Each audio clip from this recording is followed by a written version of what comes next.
Okay, so good evening, everyone.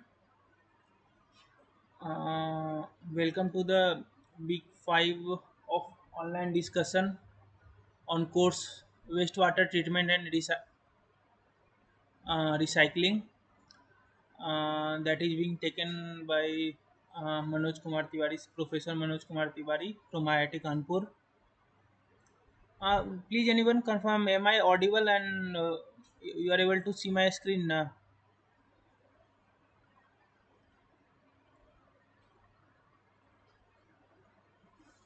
Just 1 minute.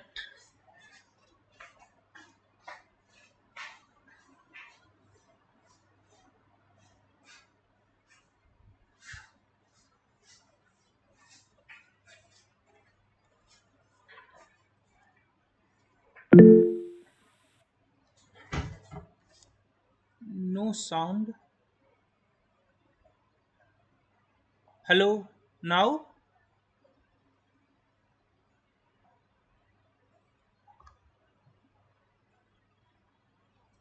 Am I audible to you?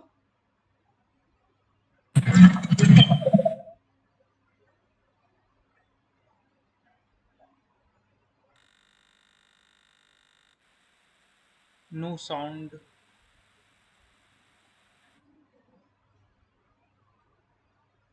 What about now? Hello.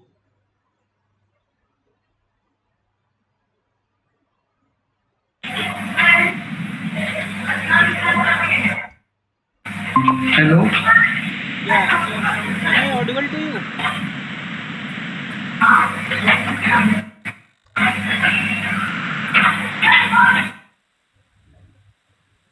I hope.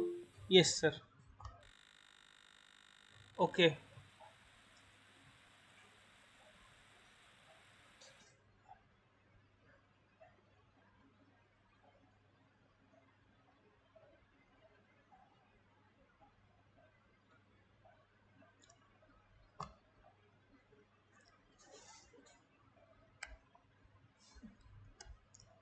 So, good evening, everyone.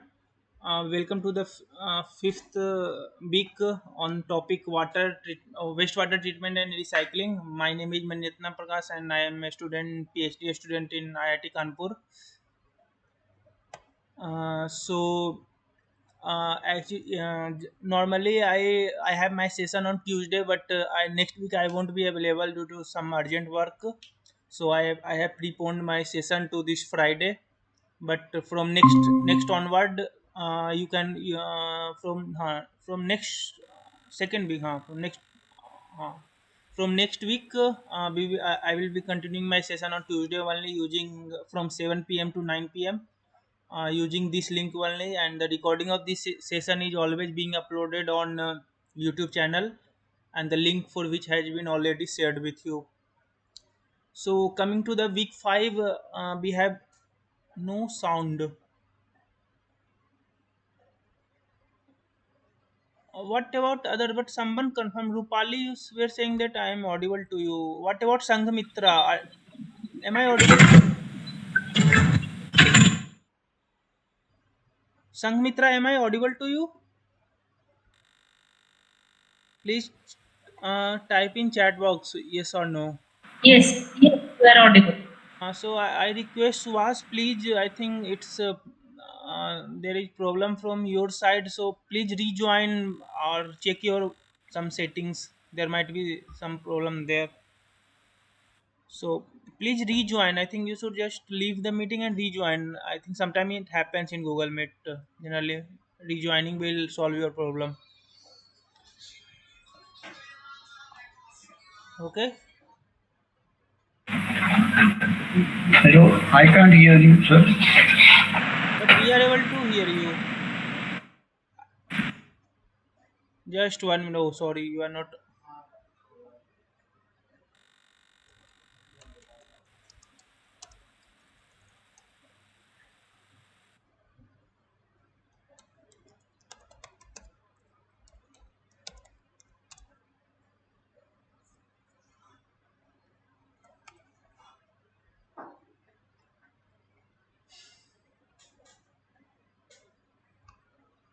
Okay, so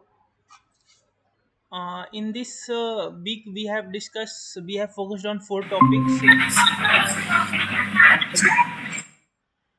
So right now, I think please turn off your mic.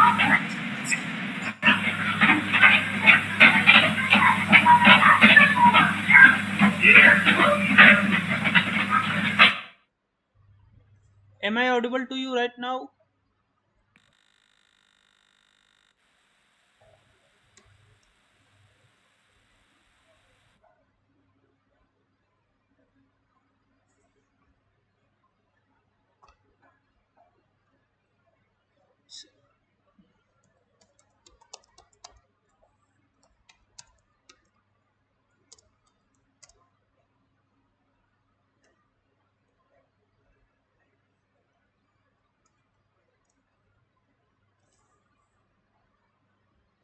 I hope right now you are audible. I am audible to you because others are able to listen to me. So I don't know where you are facing. There might be some.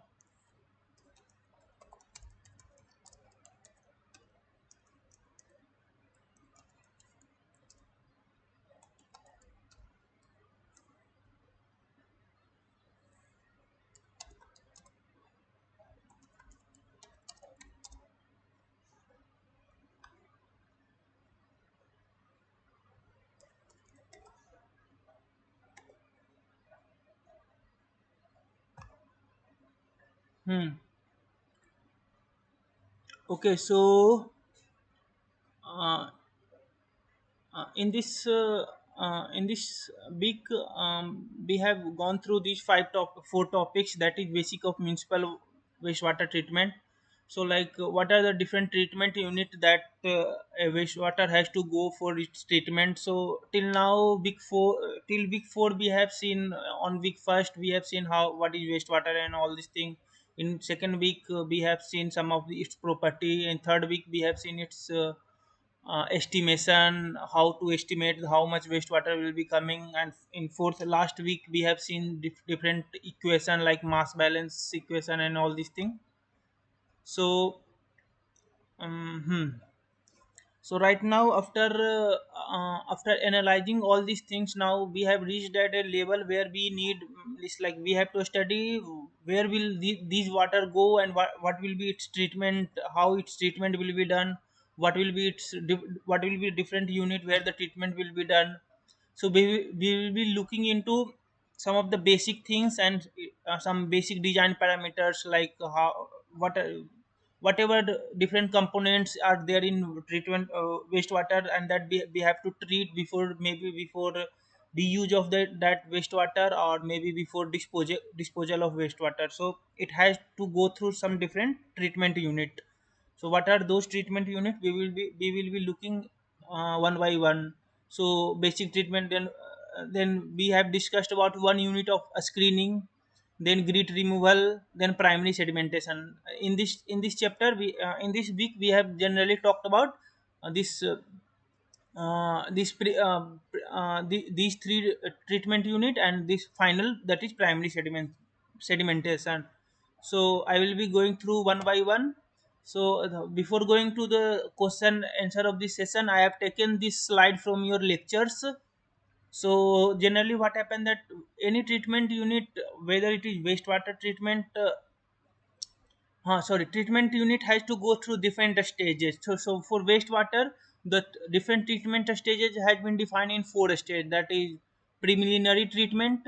So in preliminary treatment, we only remove some of the whatever if any larger particles are there, or any particle which can be removed easily, and there is no need of any chemical or mechanical. Then we just remove it by some physical means. So that is known as preliminary treatment. Then we have primary treatment. Now once the larger particle has been removed, so we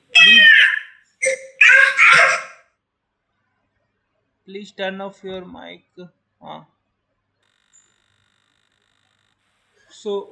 uh, so once the larger particle are removed with the help of a screening, yeah, grit, then we are coming to the suspended particle which is there in the wastewater, we also want to remove.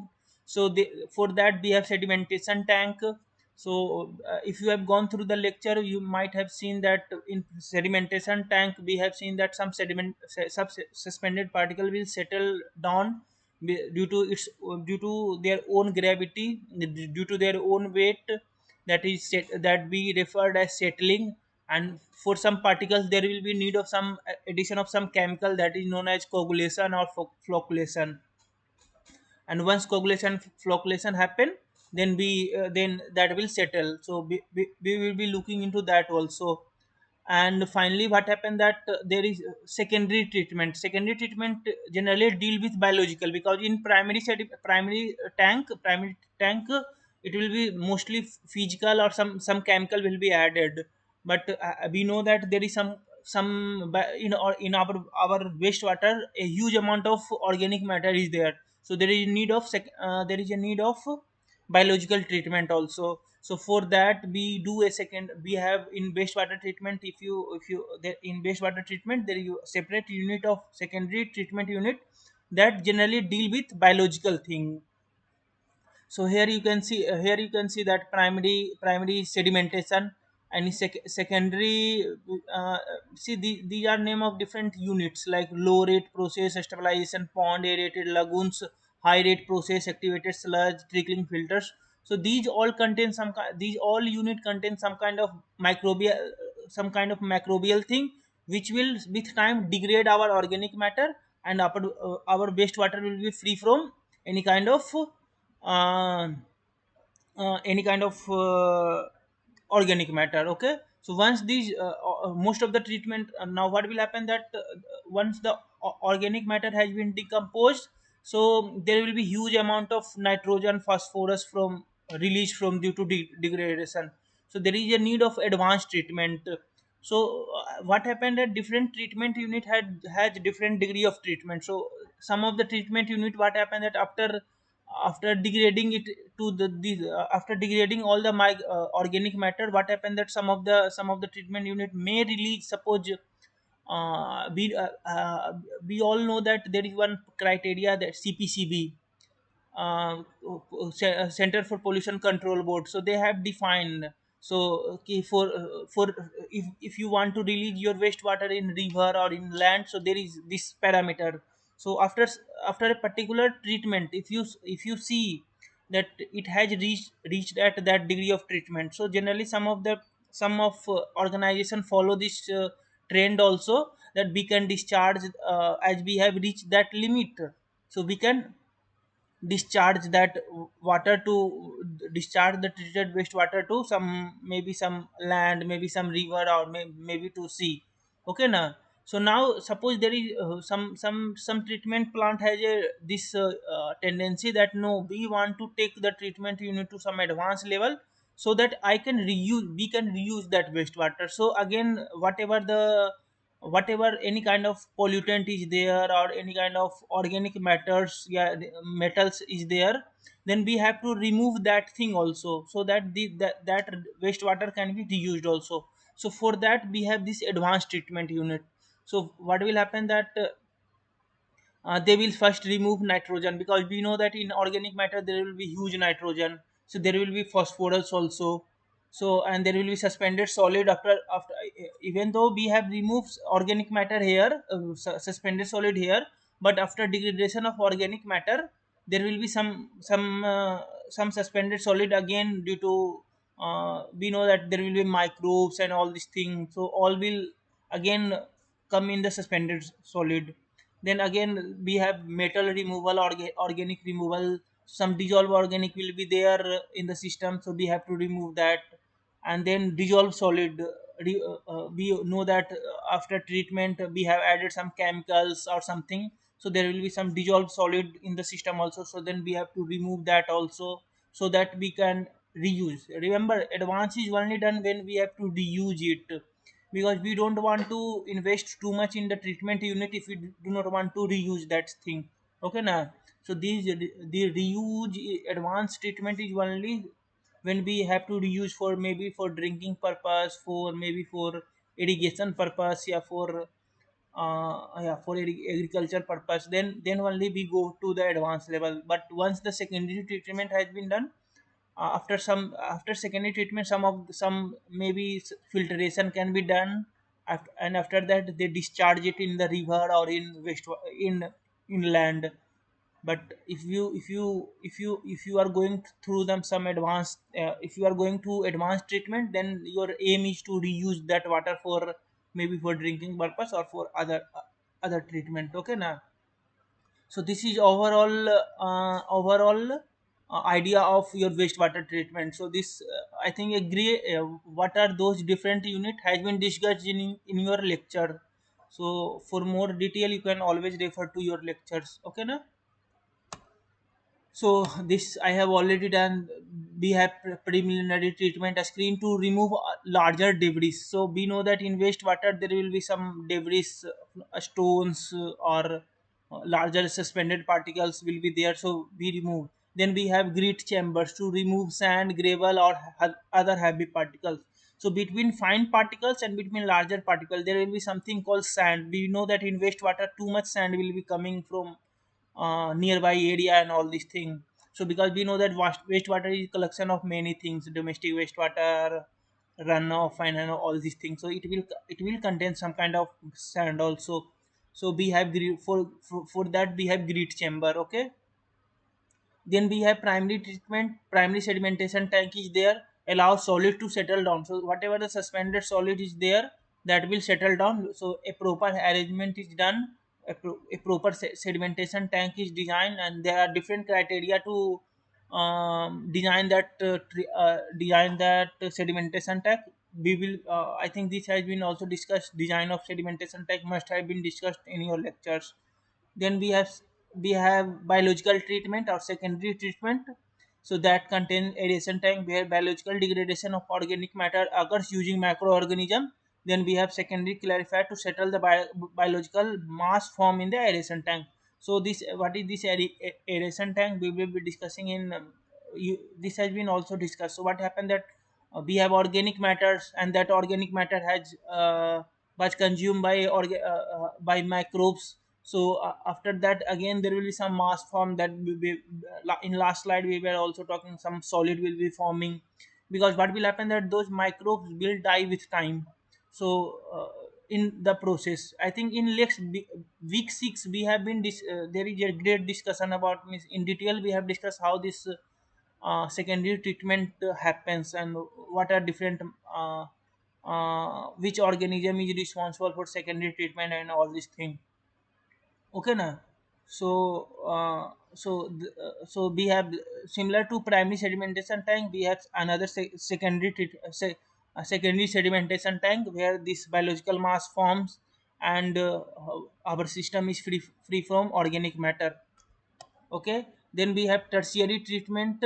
See tertiary treatment, or you can say advanced treatment also, the to remove the remaining suspended solid. Disinfection, usually a chlorine contact tank or UV disinfection to kill pathogens. And advanced treatment units such as activated carbon filter or nutrition removal unit. And in last, in all these process you have seen, we have seen that this will also produce some kind of sludge, because once the solid had been settled at the tank, it contains a mixture of liquid and solid, so that is known as sludge.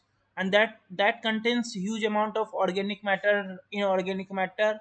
So we have to somehow manage that thing also, because that is also a part of waste only. Okay na. So that's why here we have written sludge treatment. So there are different process. First we have to remove all the water from that sludge, so that is known as thickening. With digestion, whatever the is there, we have to digest it, and to dewater to further reduce the water content before disposal. So we will be in the maybe in 7th or 8th lecture we will be also looking into this sludge treatment, how whatever the solid which is, because we cannot, whatever the solid which has been deposited in maybe in primary sedimentation tank or in secondary sedimentation tank, we cannot just throw it out. We have to manage that thing also. So we will be looking into that also. Okay now. So next slide is of question and answer. So before that, if you have any kind of doubt you can ask right now. Or so what I suggest that in next from next section, the next slide, there will be some questions, and I want you to please participate in that question answer. um, and once I will wait for maybe 30 seconds or 1 minute for your answer, and after that I will be discussing the answer. And if you have any kind of doubt you can write in chat box, or you can just raise your hand and you can ask, or just unmute yourself and start to ask. I won't mind. Okay. So I only one request that please participate in discussion. Okay. So coming to the question one, please try to, whatever we have discussed till now, the question is related to that thing only. So try to answer this question. Match the treatment stage given in the first column with the target contaminants to be removed given in second column. And this type of question you can expect in your assessment also. So please try to answer this question. Write in chat box what will be the answer.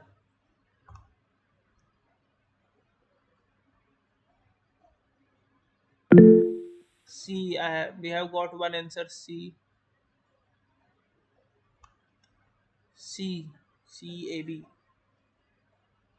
Primary, secondary, and tertiary. Okay.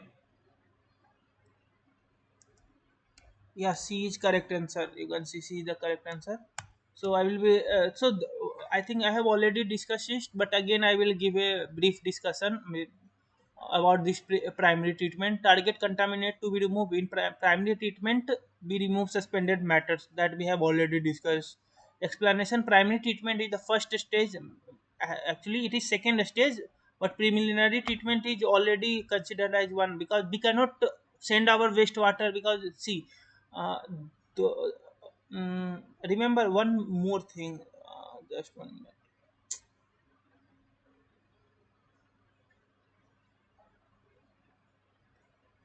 See what happened that generally suppose this is your city, and suppose this is your wastewater treatment unit. Okay now, so what will happen that as it is coming from here, your wastewater is coming from here to here. So first it will be no, if you miss what happened that when we design our primary treatment unit, it has certain capacity that it can contain up to this amount of volume of wastewater. The flow should be flow is also fixed, that water coming in this tank should not be very high. Okay na, so what, and you can imagine that if wastewater is coming, it is not coming uniformly. It will be like sometime a very large amount of wastewater is coming, sometime very small amount of wastewater is coming. The flow is not constant. So before treating our wastewater, the first thing which we have to do is we have to manage the flow and volume. Okay na, so that's why it goes through some of the unit. So that's why it goes through this a screening chamber. Before that there is something called equalization tank.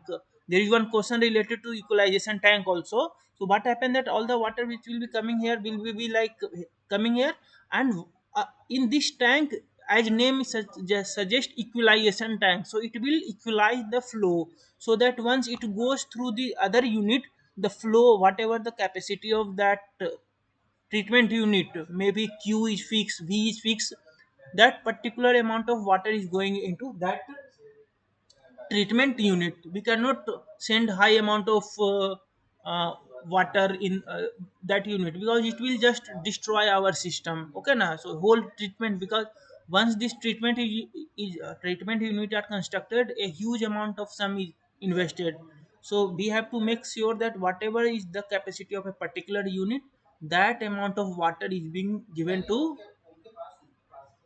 uh, particular unit. Okay now, so that's why where the physical process like a screening, sedimentation used to remove particles and so these things have been already I will just show you how this primary sedimentation tanks look. Okay now, see, this is a, so this is like a so this is another question number 8, but you can see this is how this is a primary sedimentation tank look. So what will happen that before all the larger particles has been removed from the system, and it has some inlet chamber where some particular velocity, a particular flow is maintained, and we have this baffle chamber. So see, this is our main settling zone. Here all the suspended solid will come. So we don't want our water that is coming from here to disturb this thing. So that's why we have baffle. So what will happen that whatever water will be coming, it will strike here, and it will go here, and from here the water will slowly, so miss so what will happen that once this baffle will fill, so water will slowly move from this side. Eh, baba. हाँ. Water will move from this zone to this zone, so there will be no disturbance in this slide. Not visible,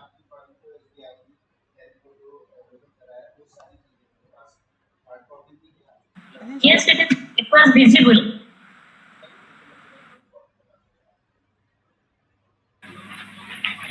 Concept slide is showing concept slide only. Ah, Concept slide showing tertiary treatment, sludge treatment. yes. I'm not getting you. Please just speak again. What are you trying to say? That current slide is not visible. But others are saying it is visual. So I think Visual, that is, previous slide is showing only, not proceeded further. I am moving my slide. What about others? Still, it is fixed. No, I don't think. I think, see, No, it is changing. It is changing. We can see. I can also see that it's changing. I think please check your system. Actually, there might be some network problem.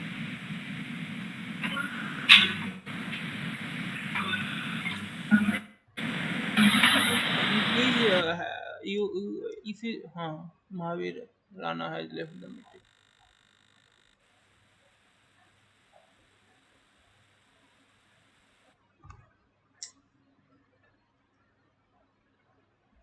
I think there might be some network issue, Suhas. So please check it. Okay, na. So you can say this is like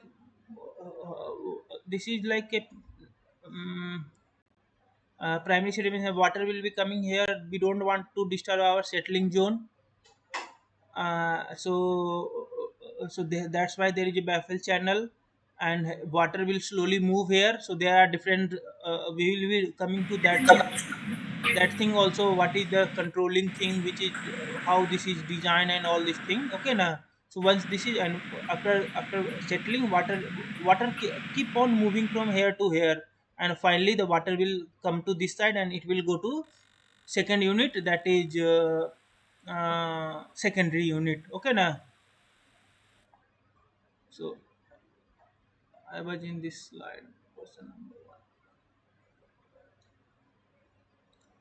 one. The stage does not target dissolve contaminant but focus on reducing the load of easily removable solid. So whatever easily that can be removed is being removed here. Secondary total secondary treatment is target the dissolved organic matter. This also we have discussed. So in secondary, Mm, secondary involves biological process such as activated sludge system or biofilters that use microorganisms. So we will be seeing in upcoming slide also how the secondary treatment happen. This stage significantly reduce the BOD and organic pollutants in the wastewater. Then we have tertiary or advanced, you can say, to remove nutrients and microbes and TDS. Okay, na. So explain, tertiary is an advanced cleaning process that typically follows secondary treatment. After secondary treatment, it will go to tertiary treatment. So it is designed to remove the remaining organic compound nutrients like nitrogen and phosphorus, microorganism and TDS. This stage often includes process like filtration, disinfection, and some use of some chemical. Okay, na? So I hope the answer C is correct. So good. So second question again related to preliminary treatment. Which of the treatment stage not included in the preliminary treatment of the wastewater? Please try to answer it in chat box. Suspended. Okay. Hmm. Yes. Actually, the question is not partly visible. If you repeat, adjust. Sorry. I hope this is visual to you right now. Which Yes. not included in preliminary treatment of somebody saying just 1 minute. 1 minute.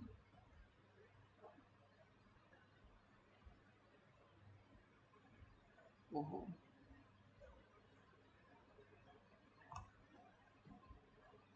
So we have got two answer B and A.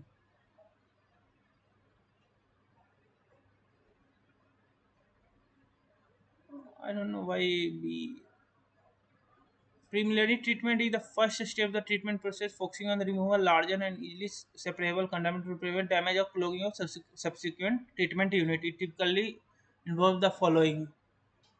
So actually, I have not talked about a skimming tank. So there is something called a skimming tank. Also, this is also part of. Uh, so remember, I don't know why Mahavir Rana and Suhas Rana you said A. We have discussed that oil and grease, whatever the suspended things is there, will be removed. uh, uh, a larger particle will be removed in the preliminary thing. But this name itself suggests that secondary sedimentation tank. Sedimentation tank is a part of your this thing, primary sedimentation tank. So I think B was the correct answer. So here we can see that this thing I have written about the each and every top every option. This is a part of preliminary treatment where skimming tanks are used to remove oil, grease, and other floating substance from the wastewater. So whatever thing which can be removed easily without use of any special treatment, treatment, that will be done in preliminary. Like oil can be, because we know that oils are floating on the top of wastewater, so that can be easily removed. Then we have other thing is greases. Greases are also floating on the top of your wastewater, so that can be also easily removed. Floating materials, name itself suggest grit and sand. Grit, we know that miss there are large boulders, and again, then there are fine particles, and in between that we have grit thing. So that can be also easily removed with some of the screen chambers and all these thing. And we have a special grit chamber also. Okay, na? Grit and sand are removed by grit chambers. Grit chambers are used to remove the heavy inorganic particle like sand, gravel during preliminary treatment. Then this thing also, this secondary treatment is not included in, because that is part of primary treatment, because that need a special. Because see why, to remove smaller suspended particle, we need some time. We need a special thing. I have shown you the picture, like how this what will happen, that there is something called settling velocity, there is some residence time. So that's why it is no, it is kept in another thing. So in a general way, you can say whatever can be easily removed are come will come under this preliminary treatment. And after that we have this primary and secondary and tertiary or advanced treatment. Okay, so the correct answer is B, that suspended matters are removed by sedimentation tank. I hope this is clear to you, those who has given answer A. If you have any kind of doubt, you can always ask in chat box. Again, we have another question related to this detention period. Detention period is how much time a wastewater will spend in particular unit. Detention means, you can see detention, how for how much time the wastewater will reside in that unit. So based on whatever discussion we have done, you just try to answer it. There are four options: grit chamber, primary sedimentation, secondary sedimentation, aeration tank. Okay, na? So try to answer it. Everyone, please. One answer we have received A. I think not directly I have said you, but indirectly I have said what miss I have discussed about it. Miss some unit will, some unit require a special thing. And so again A we have got answer.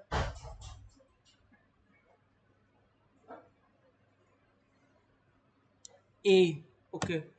So, uh, yeah, correct answer is grit chamber, because see, in grit chamber, for primary, if we look into this primary sedimentation and secondary sedimentation, we know that in primary sedimentation there is a removal of suspended particle. So for removal of suspended particle, we know that it will settle down, and in settling within, if something is settling within 1 minute, then we can say that miss you can imagine, just imagine that can a suspended particle will be settled within 1 minute. It will take some times. So primary sedimentation cannot be cannot be the answer. Then we have secondary sedimentation. Secondary sedimentation, where there is a degradation of microbes and all these things, so it will also take some time. So that's why the detention time is not cannot be 1 minute. In aeration tank is also a part of this sedimentation tank one. Sorry, see, aeration tank are of two types. Initially aeration tanks, miss just Aeration tank, remember aeration tanks are of two types. First is initially what happened that some of the wastewater which is coming may contain some kind of metals, yeah, organic matter. Means what happened that for wastewater, for organic matter, I'm sorry what I'm saying, what I was saying. So the wastewater which is coming may contain some organic matter, sorry, contain organic matter. So for this their degradation we need some kind of oxygen, and we know that the oxygen is very less in our wastewater. So we need to provide some of the air. So what happened that before going to the treatment unit, what happened that there is aeration tank, and externally some air is passed, not particularly the normal air is passed, so that the oxygen level in this sedimentation tank, sorry, oxygen level in the wastewater can increase, and there can be some kind of degradation can happen, okay now. And there is another aeration tank which is done to remove, suppose we know that there can be some, there can be some iron or manganese in the system, okay na.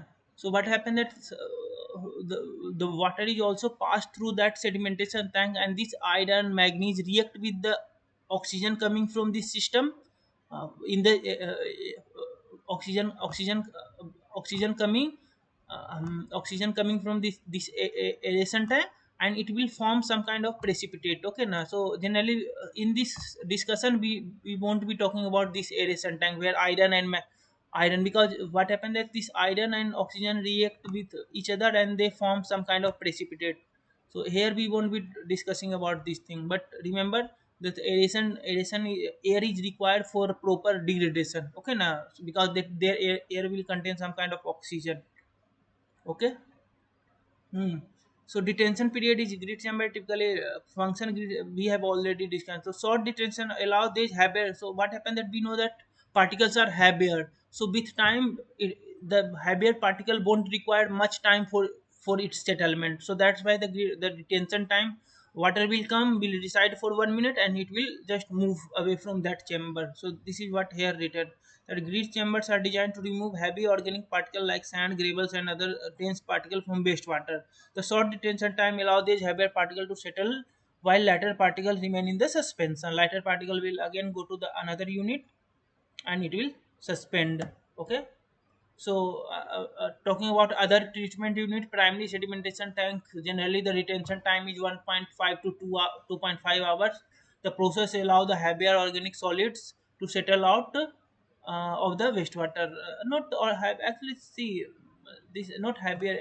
I think you can just simply write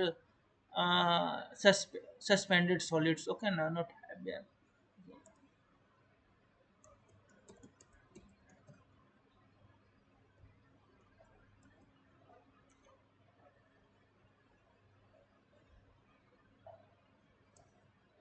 Hmm. Then we have secondary sedimentation, typically 2 to 4 hours. The process is designed to remove biological solids from the form during the secondary treatment unit. And then we have a recent tank, usually 4 to hour. The tank is secondary where macroorganism breakdown. So you can see that this aeration tank, air will be provided and all these things. So, hmm. So here I have already talked that this oxygen will be provided, and the organism will consume that oxygen from this aeration tank and will degrade organic matter, because so the correct answer is a grid chamber, okay. So which of the following could be appropriate velocity through the screens? So this is question from your slide, okay na, lectures. If you have gone through the lectures, it is fine, you can answer it. If you have not gone through the lectures, just remember that as we know that what happened that our screen look like this thing. So what will happen that the water is coming from here, and it contains some kind of solid, okay now. And your screens are placed like this, and there will be some baffle here like this. It will be like some some steps are there, and it is moving in circular thing. Okay na.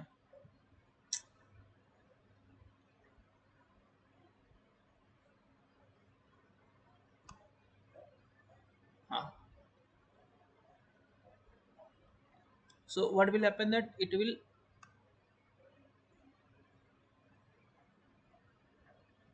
huh. So what will happen that it will be keep, it will be rotating in this direction, clockwise, anti-clockwise, clockwise only. So what will happen that all the suspended particle, when it will come contact, it will settle down here. Okay, it will settle down here, it will settle down here, it will settle down here, and finally it will be as soon as it will come to this side, it will fall at some conveyor, and it will go to this sludge management. Okay na. Sludge management, or this some collector will be there which will contain this larger particle. So you can see, I think I have picture of this thing also. Huh. So just note, I have not drawn the those parts, but here you can see that it is little vertically inclined, and then you can imagine some kind of steps here, and it is rotating. So water will come here, it will it will it will solid will settle down here, and at on the second half it will be, when it will go to the other side, it will fall down, and it will go through some other unit. Okay now. So obviously, for this thing, there should be some velocity, because if the velocity is very high, so what will happen that what will happen that the time required for settlement of the solid won't be there, and the purpose of a screen chamber won't be fulfilled. Okay now. So the minimum velocity generally maintained between zero point 0.8 to 1.5 meter per second. Means 0.6 to 1.5, some this kind of velocity is maintained, so that a proper time means enough time are there for solid to settle on the plates of this screen chamber. Okay na. The appropriate volume through the specified application design can provide result. Commonly accepted velocity. The velocity is often recommended to be around zero point 0.8 meter per second. The value is supported by various engineering guidance and aim to balance the efficient flow, the prevention of clogging in the screen system. Okay now. So now, so remember what, there are high chances that all, if velocity is very high, and we know that this is rotating, and obviously the water has to pass through it. So if there is high velocity, there are high chances that all the solid will be coming here, and the whatever the pores are here may get clogged. So that's why the velocity should be such that the solid are getting deposited on the plates of the screen chambers, and it can deposits otherwhere. Okay. So this self cleansing, a common term which is used, the answer is zero point 0.8 meter per second. Huh? There is something called self-cleaning velocity that I will discuss in upcoming slide. So too low effective for a screening, generally too high for a screening, potentially leading to the excessive wear and time, and far too impractical for a standard screening application. The most appropriate value through the screen from the option provided is zero point 0.8 meter per second. Okay now.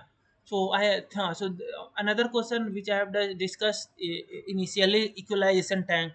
So try to answer this question also.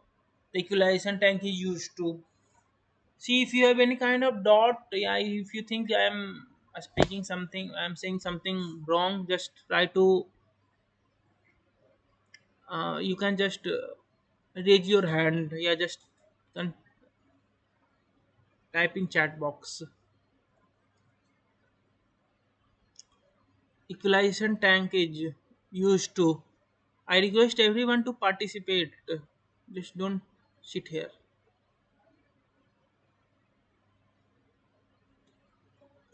So first, remember what was the purpose of equalization tank. So I have drawn one picture also, that there is this thing. Uh, hmm,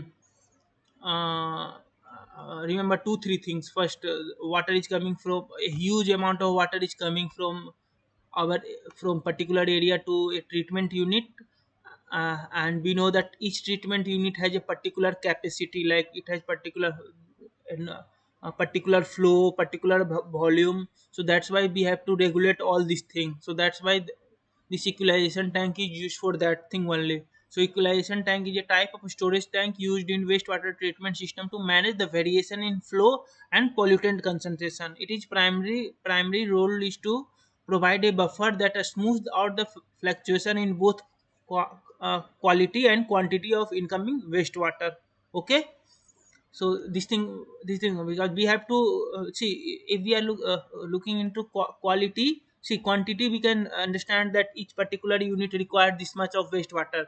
But what about quality? Quality means, quality, like, suppose a huge amount of organic matter is there. So what will happen, that we cannot, as I say, that each treatment unit has a certain capacity. So what will happen, that suppose a wastewater is coming which has contain high amount of organic matter, a high amount of suspended solid, and we know that suspended solid has a particular capacity. So I cannot pass high amount of suspended solid to my sedimentation tank. So what we have to do, that we have to reduce the quality by, maybe by diluting it with some water, or maybe by means the main purpose, main one method is just by dilution only. We will add some water. So what will happen, that the suspended solid will, whatever suspended solid is there, will, if huge amount of suspended solid is there, its quantity will be decreased, its quantity will decreased. So that's why we are also talking about the quality and quantity, amount of, and what quality of miss high, miss or suppose organic matter miss.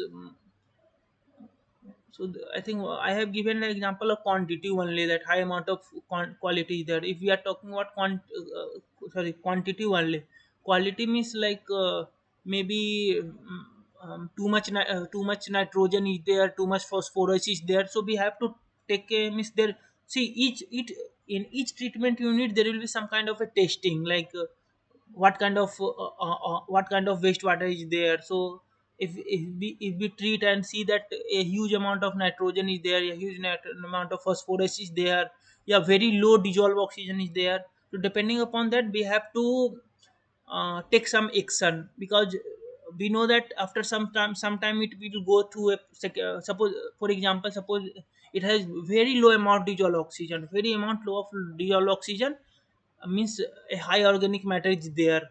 So as the quality of the wastewater is very low, so we have to, quality of the wastewater is very low, so we have to take a parameter such that it can meet the uh, treatment parameter required for treating our wastewater in upcoming units. We cannot send any kind of wastewater and we can expect that that treatment unit will treat our wastewater. Okay, so that's why we are talking about quality also. Equalization tank serves multiple important function in wastewater treatment. Here are an explanation for each unit. Eliminate variation in flow rate. So wastewater flow vary significantly throughout the day due to change in usage pattern. Equalization tank store excess flow during peak times and release it during low flow periods. This helps maintain a steady and constant flow rate in downstream process, which is crucial for optimizing the performance and efficiency of those process. Improve performance of downstream process by stabilizing the flow rate and load entering the subsequent unit. As you know that we know that upcoming whatever the process is happening in downstream, so that has to be controlled. Okay, na. Because that has a limited capacity, so we have to give a particular load to the system. So this is what here written: by stabilizing the flow rate and load entering the subsequent treatment stages, The equalization tank helps ensure that these processes operate under more consistent and optimal conditions. This can improve the overall efficiency of the treatment system, reduce the risk of process upsets, and lead to the better treatment outcomes. Balance fluctuating concentration in the effluent. The concentration of the pollutant in wastewater can fluctuate due to varying source and activity. In an equalization tank, mix the effluent to the average out those fluctuations, providing a more uniform composition to the downstream process. This helps the maintaining the stability and the efficiency of process that are sensitive to change in influent quantity. So this is what I was discussing, that you cannot send is we have to send such amount of wastewater, yeah, such quality of wastewater that can be treated. Okay, so the correct answer is D, all of these. Okay, now. So before going to sixth question, just I want to discuss about what is this sedimentation. So we have already seen that after preliminary treatment, it will go to a unit known as primary sedimentation tank, which contain a tank, and there is something called sedimentation settling zone. Okay, now. So what happened that it will be there will be settling, and that process is known as sedimentation. So how sedimentation is defined? The sedimentation is defined process in which suspended solids are allowed to settle naturally by action of gravity. So if particle is there, it will settle down due to its own, it's due to by due to their own gravity. So that this is known as sedimentation. So in wastewater treatment, sedimentation has been defined of four type. Okay, now. So type 1 or known as discrete particle settling. So what will happen? Discrete means single particle. So what will happen? The type 1, suppose if any so there are some treatment unit.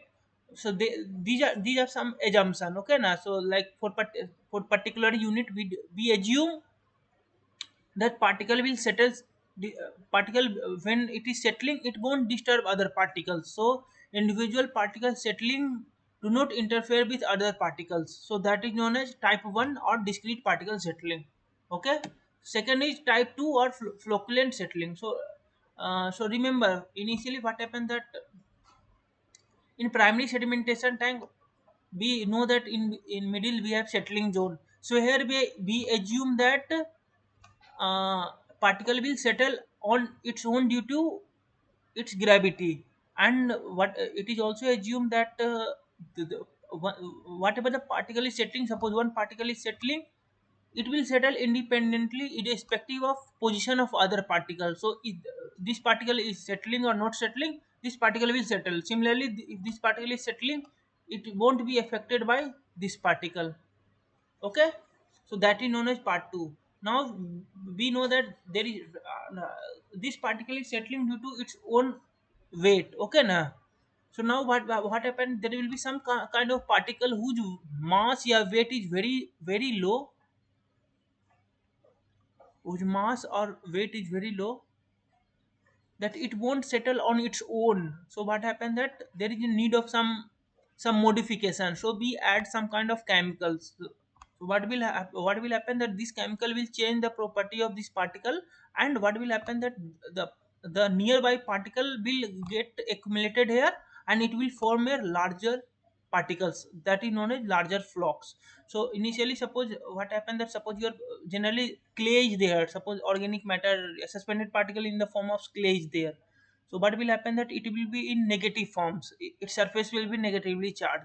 So what will happen, that so by adding some chemicals, I will be changing the pro- property of this particle. So what will happen, that the nearby particles, mhm, the nearby particles will come here due to attraction, and it will forms a larger particles. And once the larger particles is there, it will start settling down. So that is known as type 2 settling or flocculent settling. The enhanced settling involves adding some chemicals or coagulants and flocculants to promote the aggregation of particles into larger flocks. why we are promoting the aggregation of particles? Because the weight of the individual particle.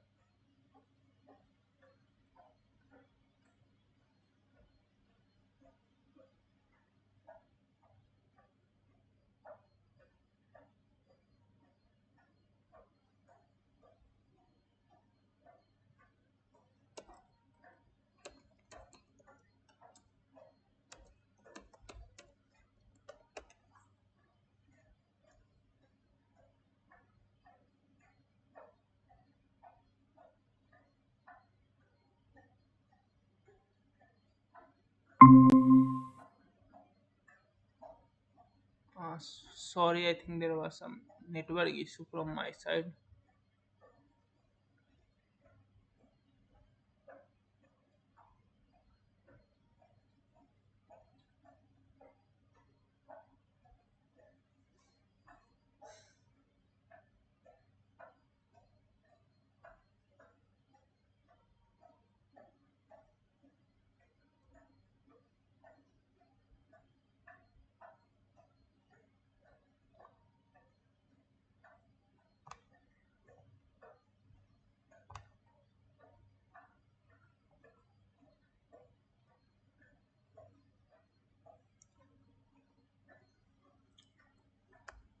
So, so I was talking about this type 2 settling, type 1 settling, where there will be individual particle will be settling on own due to its own weight. Then we have type 2 settling, where some of the particles won't be able to settle down due to its own weight. So what will happen that we have to add some chemicals, and after addition of those chemicals, so it will form larger particles, larger flocks, and they will start settling. Then we have type 3 or hindered settling or zone settling. So hindered settling is when particles in groups slow each other down as they fall through a liquid, making a process or settling settling then longer than it would if particle were alone. So remember, all these type of particles have settling happen in different units. So this happen in sedimentation tank. These happen in coagulation tank, coagulation or flocculation tank. So this will happen in organic sediment secondary treatment unit. So what will happen that in organic particles, once the organic degradation has happened, so what will happen that some particle will be settling due to its own weight. So now there will be some smaller particles. What will happen that they won't be settling on its own weight. So and we cannot keep adding chemicals every time. So what happens here, it has been observed that this once these particles once these particles are settling, so what will happen that these particle will the smaller particle will as the surface area of this particle is large. So but as it will contact in the as will it will come in the contact of this smaller particle, so it will form it will once they are going to, it will take it down with itself only. So the larger particle is coming, a smaller particle has come in this way. So as it is going down, it will take this smaller particle together with himself. Okay na? So that's why this is known as hindered settling. So when the particle in a group slow each other down as they fall through a liquid, making the process settling longer if the particle were alone. Okay na? Then we have type 4 settling. The mechanism of settling is forcing out the water from solid due to compressive force of the solids on the top. So this type of a mechanical a mechanical, like externally we compress means we force the system to settle. Okay na?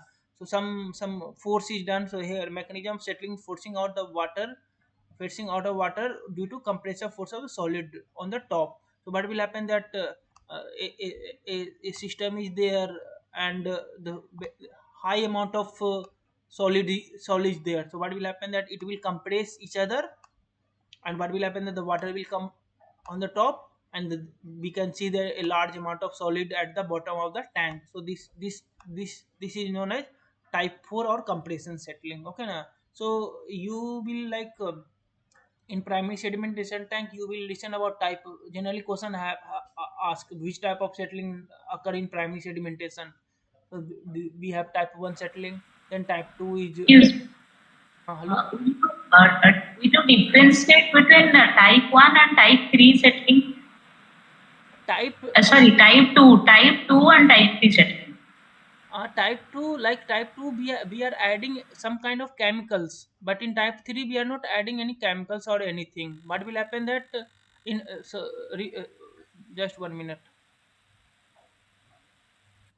So what happened that mm, in type 2 there are small particles distributed everywhere in your system, and they are not settling. So as soon as we add some chemicals, there will be some there will be change in there will be change in properties of this particle and the all particle. And what will happen that as the particle properties are changing, so these two particles or maybe three particles will form a larger particles. Okay. So once these large the particles forms a larger particles, that is known as larger flux. So there it weight has increased, so now it will start settling. Okay now. So this is known as type 2 settling, that is due to addition of some chemicals. But in type 3 settling, there is this thing in type 3. Remember the this there is larger particle, there is a smaller particle, there are medium sized particle, or maybe so what is happening that as it is coming down, so initially it was as it is coming down, it will also take as it is coming down. So in and if the smaller particle is in between this particle, okay na, in the path of the larger particle, so what will happen that this will take the smaller particle with him and will get settled down at the bottom of the tank. So here there is no addition of any chemicals, or we are not changing any kind of property. So this is what hinder when particle in group slow each other down as they fall through liquid, making a process. So what is so initially what was happening that these particles were taking longer time to settle. So now what will happen that as the larger particles is coming with them, so as it, the velocity of this particle is high as compared to these particles. So initially it was taking very low time, or not set it was taking low time, but due to this larger particles, the settling time has reduced. So that's why this is known as hindered or zone settling, because one, like it's like in Hindi say मैं भी चल रहा हूँ तुम भी चलो, it's kind of that thing only. And one more thing, as there are two types of particles, one is discrete particle, other is flocculent particle, right? So type 1 settling is related to discrete particle, settlement of discrete particle. See And type these 2 settling is related to settlement of flocculent particles. yeah. And in case of type 3, whether it includes both discrete and flocculent, or only flocculent, or which type No, it includes. actually, see, here, see, this is like these are not including anything. Suppose in a system, like we assume something like for design purpose, yeah, for suppose we are designing something and we have to mathematically derive something. Like, see, these are some kind of assumption. Like if in a system, if a particle is settling singly, then we will be calling it as a type 1 settling. So these are not combination of type 1 and type 2. These all three are independent settling in a system. Are you getting what I am saying? That these all three are independent thing, they are not related to each other.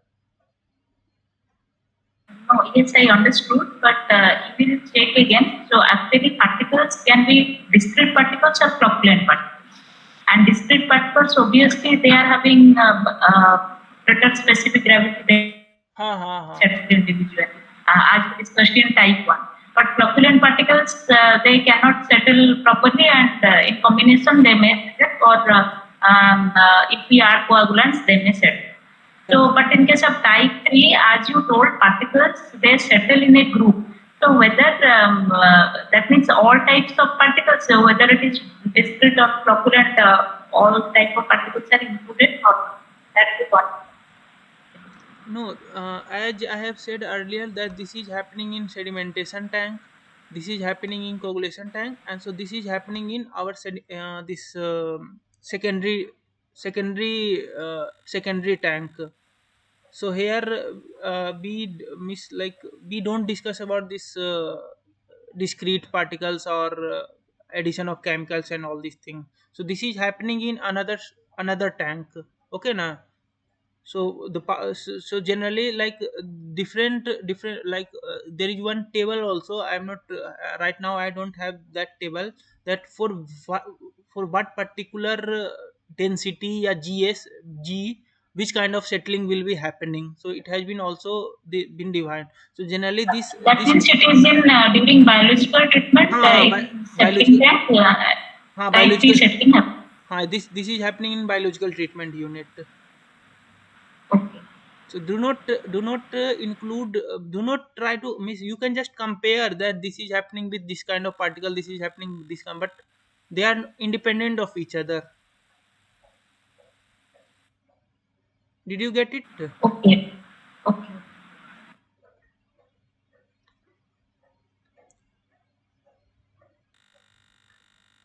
So like so see each type of settling has some kind of derivation, mathematical expression related to hmm, related to each type of settling. So right now I am just discussing about this type 1 settling, that is discrete settling, where we assume that a single particle, this is my single particle, and it is settling down with velocity vs set with settling velocity vs. Okay now, so we will be deriving what will the expression for this vs. Okay, so at any point of time during derivation I will be going via one by one. So if you during derivation so if you have any kind of doubt you can ask. So now remember, you must have studied fluid mechanics. So when a particle is there, there are generally three kind of force, and if it is going down, so what will happen that one particle will one will be its weight, that is known as w, and there will be a buoyancy force due to water, yeah, due to liquid present in the, just simply here we are talking about water, so water. Okay, and there will be some drag force also due to friction and all these things, friction on the surface and all these things. So generally on a particular on a particular system there will be these three kind of force. So w is the weight of particle, and weight of the particle is given by density into volume.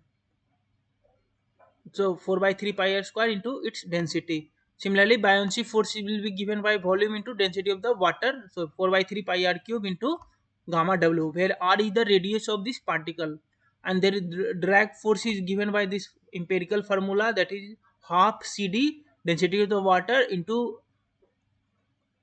velocity square into area where a is the projection area. So this is like projection area. Suppose this is particle, and if we are looking at from this side, so what will be the projection area? So that is pi r square.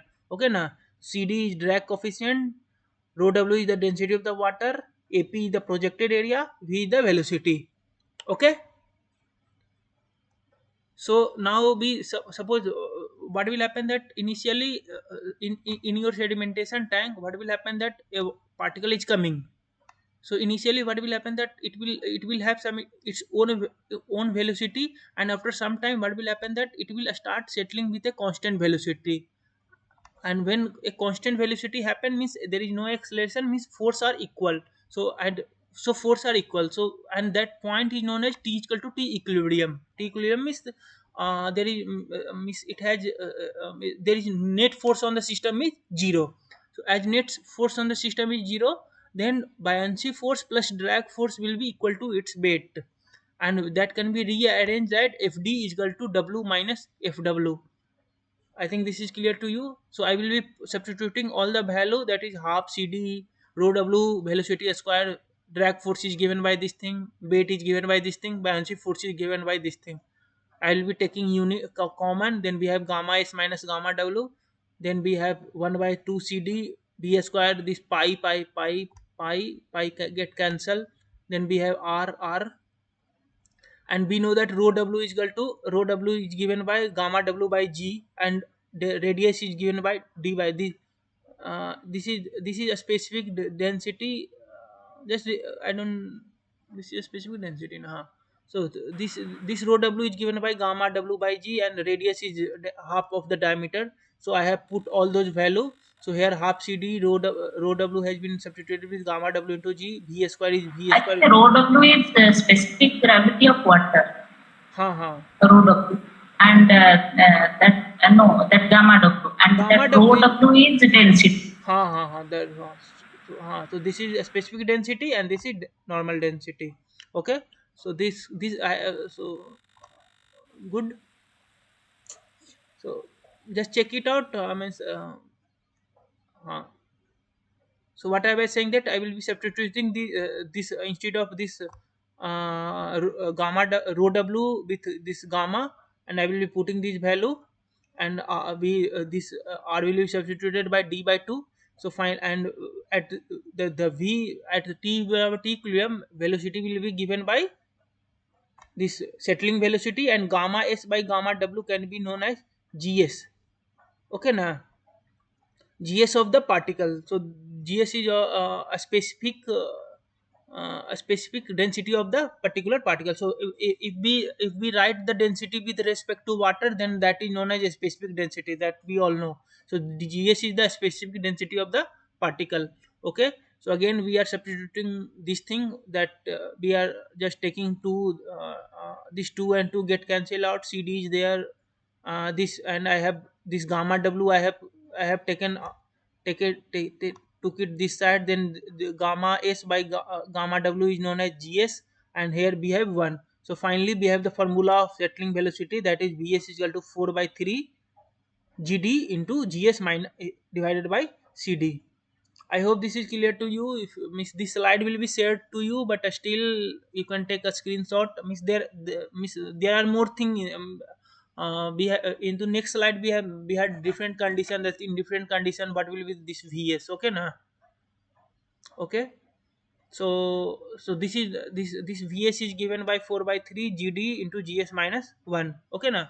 So now we have derived this formula of this settling velocity. So now what happened, that there is something called different kind of flow. Laminar flow is there, then there is turbulent flow is there, sorry, transition flow is there, and there is turbulent flow. Okay now. So so in for our case, we have only laminar flow. In sedimentation tank, the flow is kept in a such a way that the flow is laminar flow.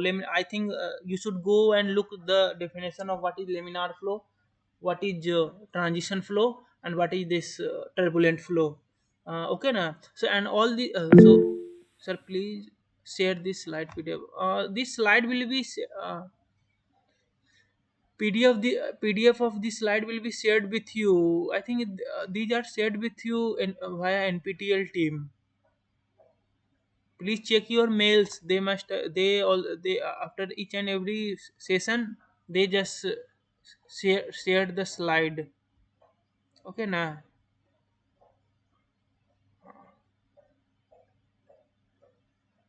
Huh.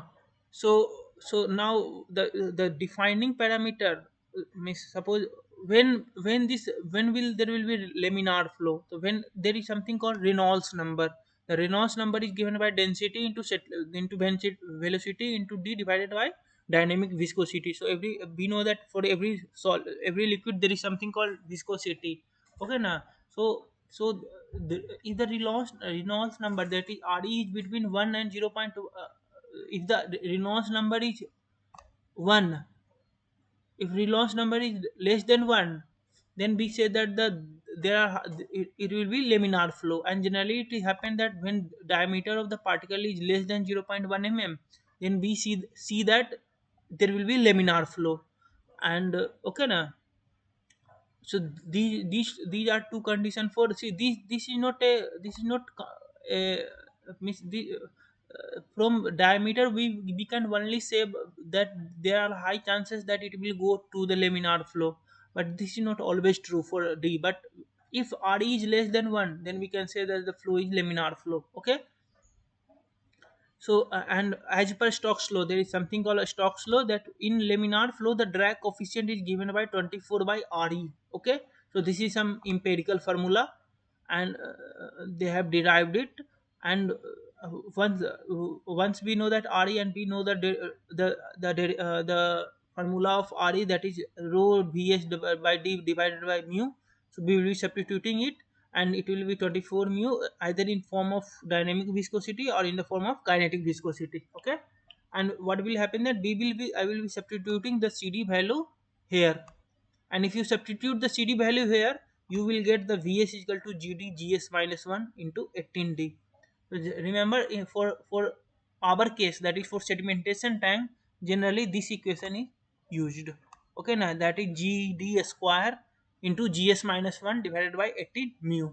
Okay, now, but they means generally it is assumed that there, in our system there will be laminar flow, but there might be chances that it can a transition flow can also occur. So remember, for in transition flow, when the Re is between 1 and 1000, and for diameter greater than 0.1 mm and less than 1 mm, again this is not a did someone write anything? uh, Again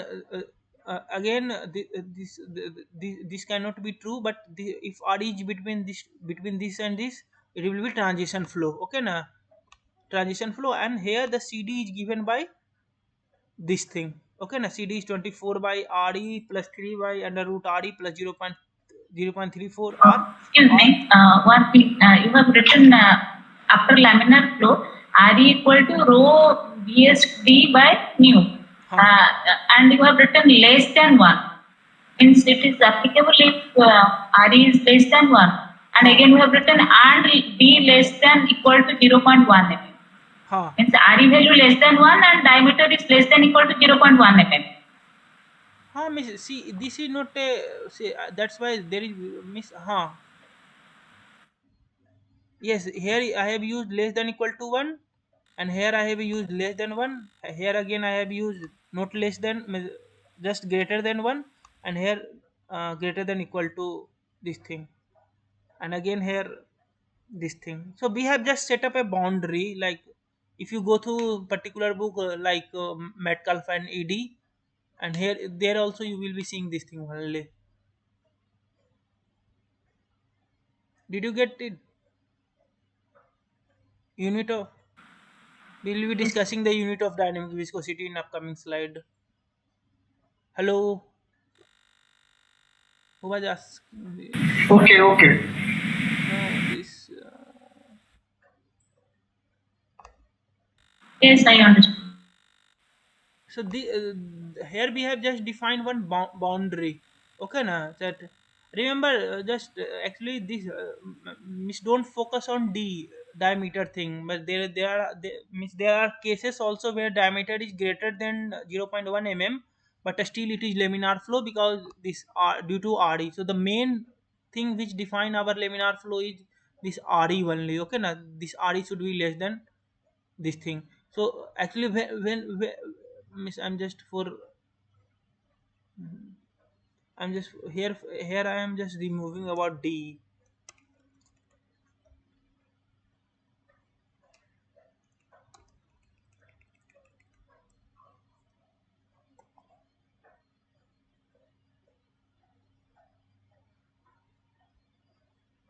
Okay,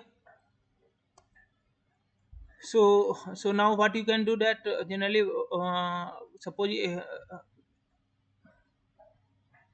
hmm. So here we can here we can put again, we can calculate Re from here we cannot substitute this Vs. Okay, now because substituting this CD here and deriving the Vs for transition flow will be very difficult. Means it will be very complex formula. So generally, what doing solving a question, generally what happen that first we calculate CD here from this Re, and then we are putting no, no, we can like for solving your question, you have to put this 18 by 5 Re.6 because uh, like there is one question related to this this thing transition flow. Sorry, settling velocity, and we will look how to solve this type of problem. Okay now. So I hope everyone has got this derivation. If you have any kind of doubt, you can ask right now. Then in sedimentation tank, the settling velocity will be given by this Vs into GD Gs minus 1. And there is some, remember, as we know that this was our settling zone. Now in our sedimentation tank, this was our settling zone. So remember that particle is coming, so it has two velocity. One is it is settling down, and also it is moving down. Okay now. So the particle will move like this. Okay now. So what happened that it will it will settle with this Vs velocity. It will settle down with Vs velocity, and it will move with some velocity that is known as scoring velocity, and the scoring velocity is given by this 4 under root GD. And the particle which is moving forward, the velocity of the particle should be always greater than, should be always smaller than, sorry, the particle suppose if the horizontal velocity of the particle, say, let it is Vh. Okay now. Suppose it is Vh. The Vh should be always smaller than a scoring velocity. Because what will happen that if the VH is very large, so there are high chances that the particle which is set has already settled, so it will take, as it is moving with very high velocity. So what will happen that it will take take away these particles also due to some force, because it will cause some kind of turbulence. And there are high chances that as it is moving fast, and we know that the particle has to settle down somewhere in the middle or somewhere left or right. So if the velocity is very high, so it might not settle down. It might just go away from the system to the next unit, causing, means the purpose of sedimentation tank will not be fulfilled. So there is something called a scoring velocity and this settling velocity. So when we will be, if you go to the design of the sedimentation tank, these two velocity are very critical velocity for finding the length, width, and height of the sedimentation tank. Because this settling zone, this settling velocity just define what should be this length and all this, height of the tank, and everything. There is one question related to this thing only. This So in scouring velocity, what is rho P and what is rho? Tell the as a notation. row actually GS, same thing. It is rho is density of the particle, density of the water, and this is density of the water. GS minus 1, you can also write 4 under root G G GS minus 1 into D. Okay na. It's same thing. Got it? Density of the particle, density of the water, density of the water. I Yes, have yes. taken I have taken from book. That's why I have just. So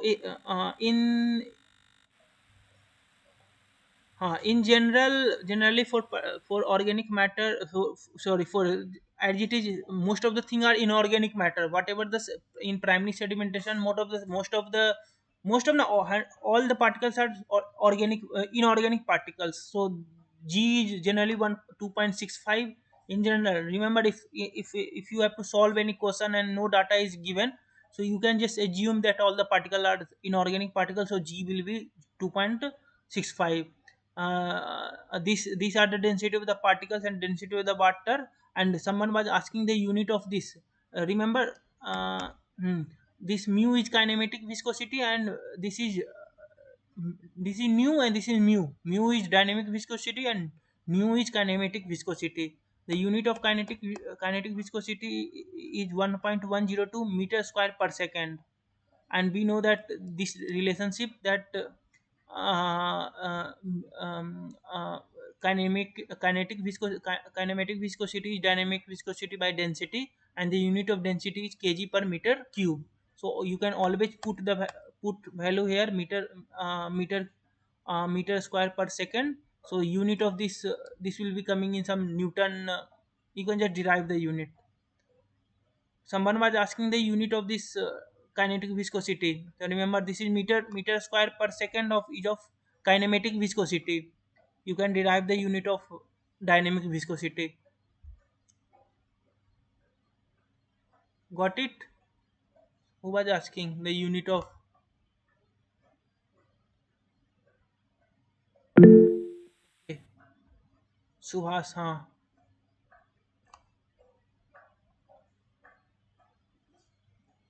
So question related to And regarding that new what? for this one, You are not that audible. last value 1.01 into 10 to the minus 6 meters Huh. square. Do we remember this value? No, no, you don't have to remember. In general, miss, if someone asks that what is the this is viscosity of water, okay, na? So you should know the viscosity of water. What is this is like? I think this is as an environmentalist, yeah, as an engineer, you should know the viscosity of water. Okay, na? You can remember. Yes, yes. Okay, but if you are appearing for any exam in a exam, they will give you the value. Okay, na? You don't have to worry. And density of the water is generally we all know that 100,000 kg per meter cube. So one question related to this thing only. Okay, before going to actually I have I will just show you. Actually, I have question from my previous tier duty because there is no such question. I think no question in this.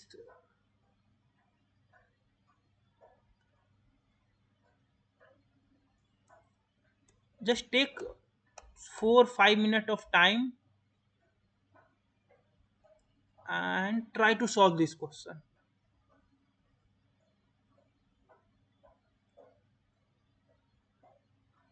And yes, someone was asking that this is dynamic viscosity. The dynamic viscosity is Newton s per meter square. Okay, na.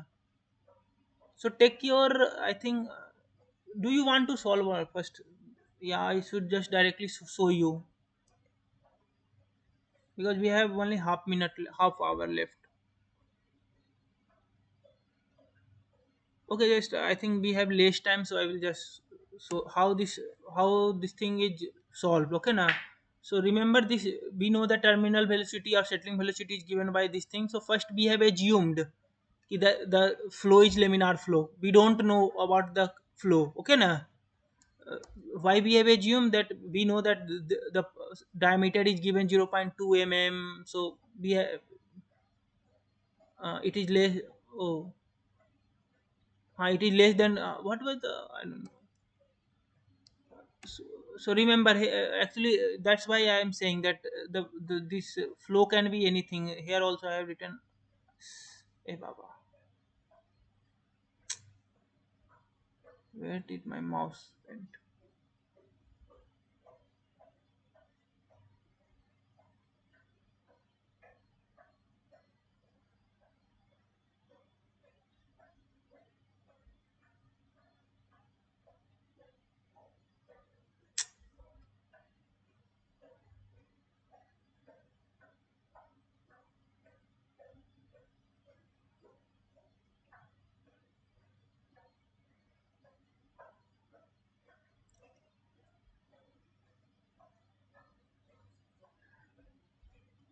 Again here actually in this question it is not written that which kind of flow is there, whether it is laminar flow.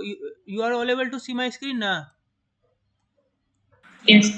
So here first we have assumed that is laminar flow, okay, and we know that CD is equal to this thing. Then we have put the value, and then we have find out VS, and VS come out to be 56.2 mm per second. So now the first task is that we have to check our assumption, okay, na, and the assumption is that laminar this RE should be less than equal to 1. So we will be calculating our RE. That is RE is road this thing, and we came out to know that RE is 14.05. So this means our assumption was incorrect. So we have to do what we have to do. We have to do this iteration process. So there are now we will show the iterative since relaunch number is not less than 1, we will solve it considering transition flow. We will follow the iteration procedure now to calculate the terminal velocity. So we know that R is equal to this thing we know. And remember, to calculate RE, we know we need the Vs, okay na. So huh.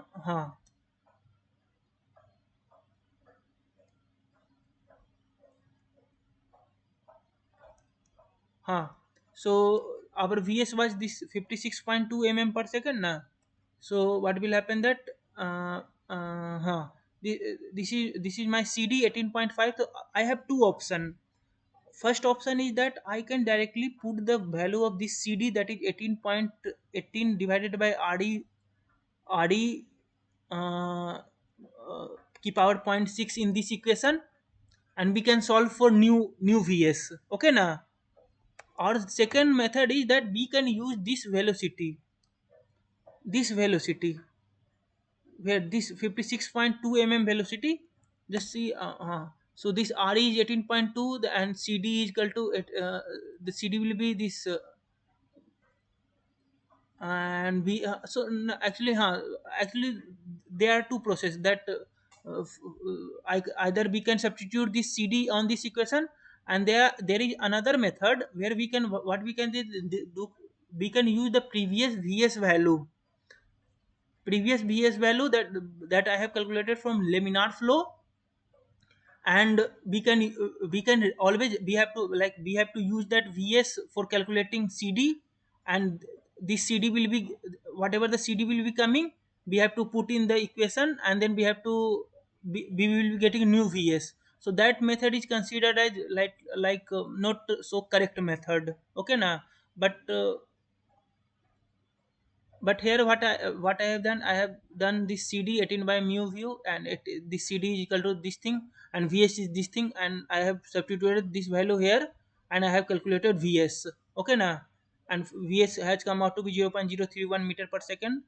And finally this and we have calculated RE, and we have seen that RE is between 1 to 1000. So this Vs will be 31.8 mm per second. So you can also solve by iteration method. Iteration method, are you getting what I am saying by iteration method? That we have to use the Vs. We will be doing in iteration method.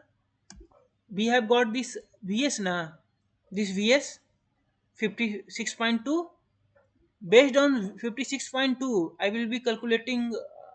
We have know that this RE will be 14.05, and we will substituting. We will calculating new CD from this RE. I will be putting CD in this formula. I will be substituting RE in this formula, and then from this formula I will be getting new Vs. And again we will be checking for again we will be calculating new RE, and until or unless we get RE greater than 1, we will be keep doing this iteration process. So generally that method is not suggested, so that's why you have to do some rough calculation. You can see that this will be little bit complex, not complex. With the help of calculator you can always do. But did you get it? Means whatever I was saying, that you got it now.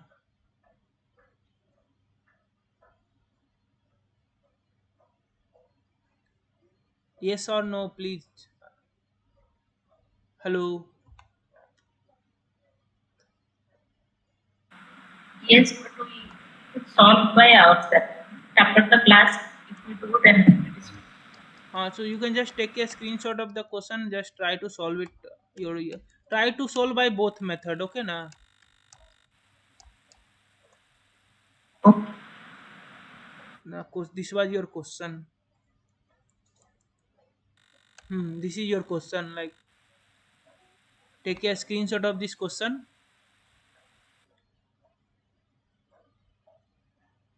I hope you have taken a screenshot.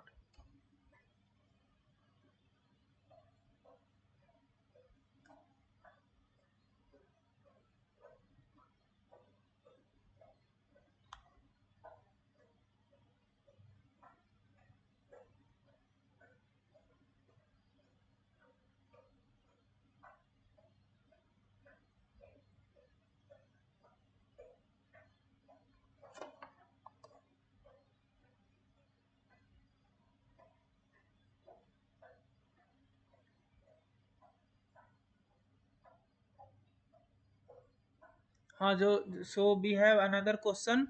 So just try to answer it.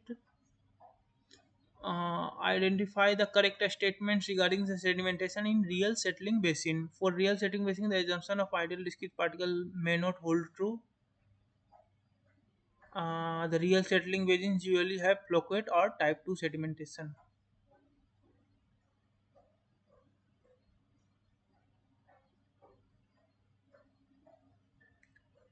Just remember, they are talking about real.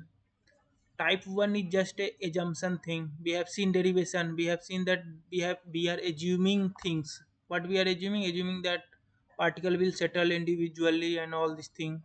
But do you think that in reality a particle will settle individually? Miss one particle is not mm, but still for design purpose we have to model some parameter now, so that's why we have derived this settling velocity equation and all these thing. But this question is related to reality, like in real settling basin, that this ideal condition, our assumption is that a ideal which discrete particle settling will happen. And second is that if it is not discrete, like you, so remember both statement are correct. Our assumption is that there will be discrete settling, but in reality this discrete part settling doesn't happen. Just for mathematically define our to design our parameter, to design our tank, we have assumed this thing. So generally what happened that uh, there will be, we are not adding any kind of chemicals, but what will happen that the smaller particle will always interact with each other due to maybe its positive charge, due to its negative charge, and after that there will be some kind of sedimentation. So that type 2 sedimentation is generally seen. So type 1 is just a theoretical thing. In reality type 1 is a theoretical thing, but in general type 2 is happening. Okay now, for ideal settling, in ideal theory particle are assumed to settle individually without interaction with other particle or influence from the basin condition. However, in natural condition, in natural basin, these assumptions often do not fold. Factors such as particle size distribution, particle interaction, and these things, therefore real world often lead to deviation from the real discrete particle. Okay now, just remember, don't confuse yourself, do not get confused. Try to just get an idea what is real, what is practical, what is possible, what is not possible, what are the assumption behind what, why we are defining type 1 if it is not real. Because we have to design our sedimentation tank, and for that we need a value of this velocity and all this thing. Okay now, uh, in particle may settle basin with flocent type of sedimentation get to settle on this thing we have already said, and both the statement are correct. Settling velocity under flocent settling is, try to answer. I have missed whatever we have discussed it, just try to answer it.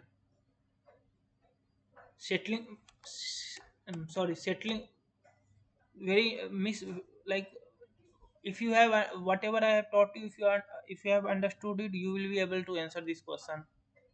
So please try to answer it. Settling velocity under the flocculent settling is same as under discrete settling, lower than, yeah, higher than discrete settling. I have got one answer, C.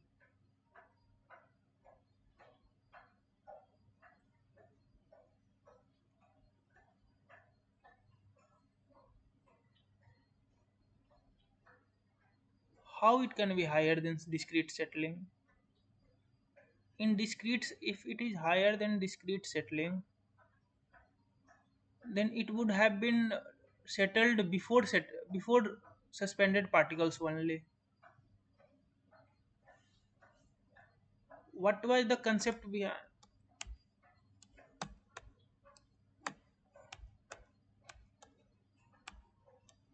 Oh, correct answer is D. So just see in fluctuant settle, particles form larger, forms flocks or yeah, you are correct. Like what happened that we know that I'm just reading out.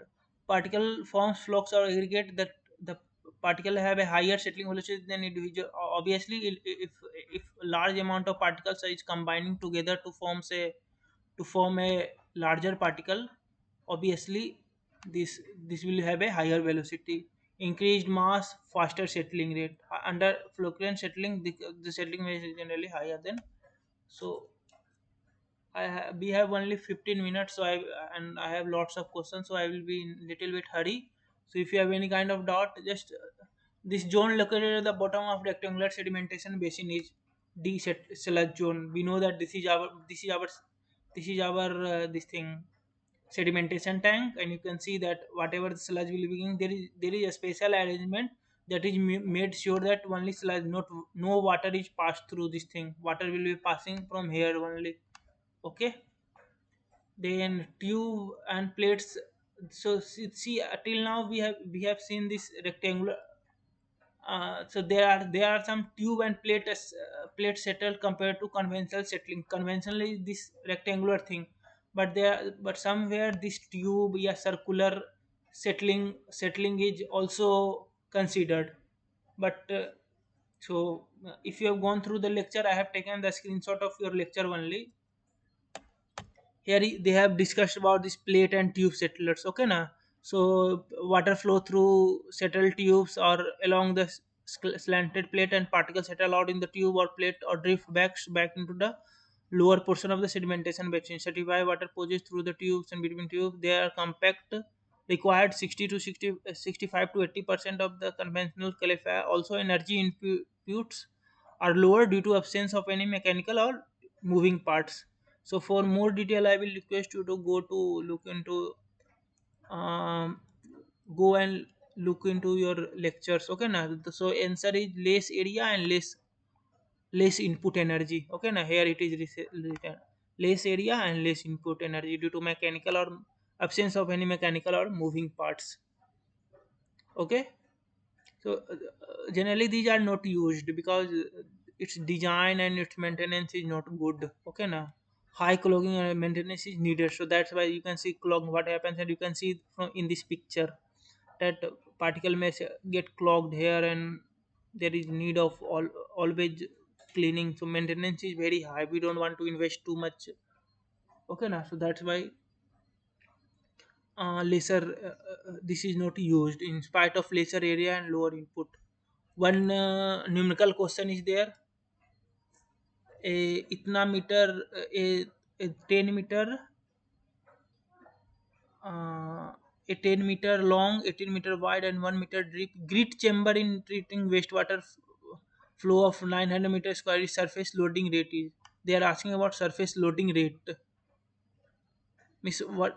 So surface loading rate is like, I hope you have gone through surface loading rate. Okay now.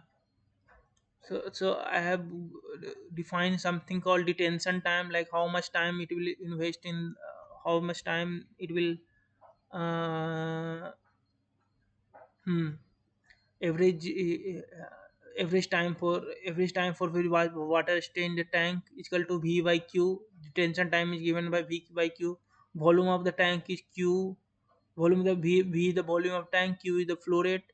Surface overflow rate over, so surface overflow rate or these things, surface loading rate, SLR, yeah, SOR. Okay na, it will be here SOR, both are same, is given by Q by QS. Means particular, for particular area, what is the flow rate. Okay na, A is the surface of the tank. For rectangular tank, L and B, and D the depth. SLR is given by Q by, suppose this is rectangular tank, so this will be SLR will be Q by L by V. Detention time will be V by Q, and V is your this thing, detention by V by Q, or this Vs will be Q by LB, and you can know this Vs settling, this settling velocity sometime this. So this settling velocity, remember, uh, how, you know this expression of this Vs is equal to Q by As, and we have also defined, depending upon the particle side, we have defined some formula that under root something will be there. So these two formula are compared, and this is used to find out the how, see if we know how things work. Suppose from a particular area, first we analyze for some time that what kind of treatment what kind of wastewater is coming, and depending upon the, we have all, we define g, and all these things are defined. So depending upon the capacity, like what, which kind of water, this settling velocity is calculated using this, these numerical formula. Once that value is get, that value is compared with this formula to get area, because we know that this q is in our hand. Q can be controlled from equalization tank. So q is generally fixed, that for this particular tank, this much flow will be coming.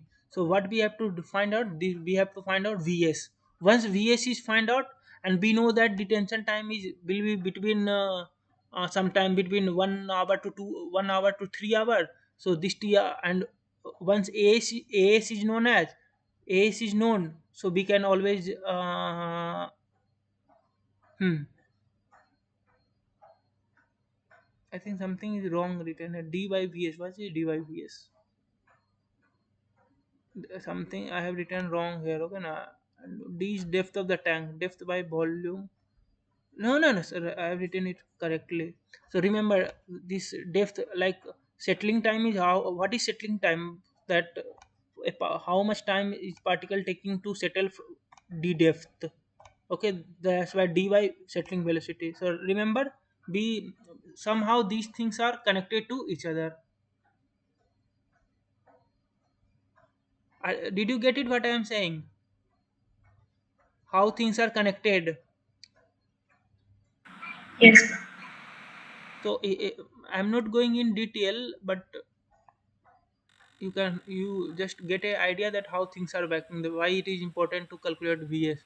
So flow rate by this thing, surface area is length into width, 10 into 1.8. SOR is given by SOR, we have calculated that surface loading rate, we have calculated that it will be given by q by as. We know that q is this, as is this, so correct answer is 50 meter square per hour per meter square. Again, again you have another question that SLR is giving as this thing, approximately what percentage of particle have that have settled, high velocity will be removed.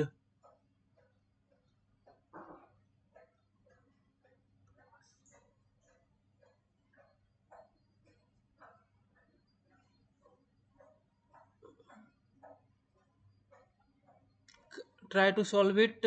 So to determine the percentage of particle removed, SLR, and this percentage removed is always given by settling velocity divided by SLR. Means, see, remember, this was my particle. It will have some settling velocity, theoretical settling velocity, and this SLR is generally like in real how much is the real velocity. Now imagine that if as we know that it has one some squaring velocity also. So this SLR is also a function of this thing also, this horizontal velocity also. Okay, now, so depending upon this thing, whether it is getting sufficient time, means whether it is getting sufficient time or not to get settled. So depending upon the efficiency will be defined. So generally the formula is given by settling velocity divided by SLR. So SLR is this thing we have to convert here. So we can see that the percentage is coming to 120%, means all this this the so our basin has been designed for this 0.006 meter per second. Okay, now, but our particle has velocity of this thing only. So for sure the particle will get settled down. Okay, now, so the particle having all the particle having velocity less than 0.006 meter per second will surely get settled down. So that's why the efficiency is 100%. Okay, now.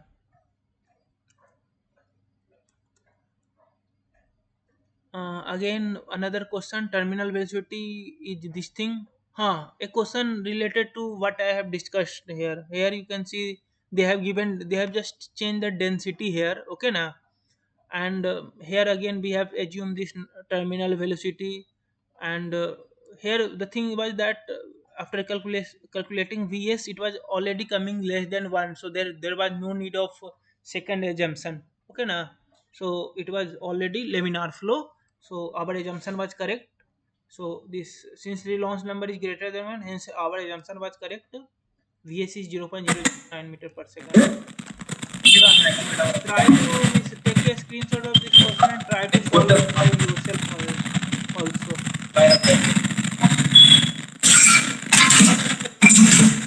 Then the question number 13. Dear circular clarification to be design a overflow of 6 liters per second per day. Please turn off your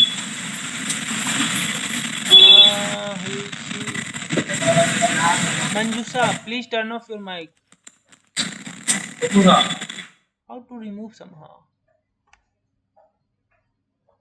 Good. So again, the again this question is related to question number 10th only. Okay na. So this overflow rate is given by flow rate divided by specific area of the clarifier. As it is circular, the area will be given by pi d square by 4 या pi d by 2 whole square. Surface area is 150. So we know flow rate is already given you to 5000. OLR is given, SOR is given as 40. So we know that area will be 125. We will be substituting here, and the D will be around 12.62 meter. I hope this is clear to you. Question number 14 is related to a screen chamber, like head loss through a bar rack with approach velocity of 0.7 meter per second, and velocity through the screen is 1.5 meter per second will be. So remember, head loss, this is an empirical formula. Suppose this is your screen chamber, and this is velocity, velocity initial, before entering the screen chamber, and this is a velocity after the screen chamber. The head loss is given by HL k by 2g v square minus mu square. Okay na.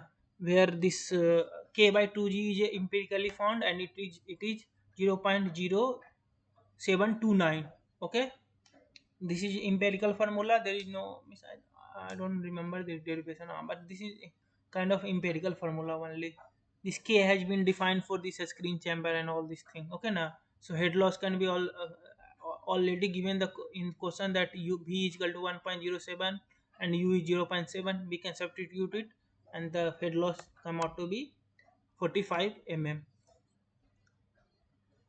Last question is the grit chamber. Again, a question with detention time of 40 seconds. Here you can see that only a detention of 40 seconds. 40 seconds is there. To tilting flow, the flow is 18,000 meter cube. The length of this thing they are asking to you. So again, this is a very simple question. Grit chamber. Imagine a grit chamber. Flow is given to you. Flow and velocity both is given to you. They are asking this L, what will be the length. Okay na. So to determine the length, this thing only, this is not required. They have just given to confuse you. The length of grid chamber will be flow through the velocity into detention time. Detention time is 40 seconds. Flow through velocity is 0.3 meter per second. So we can substitute it, and we can get the length of the grid chamber would be 12 meters. Okay. So anyone have any question in last?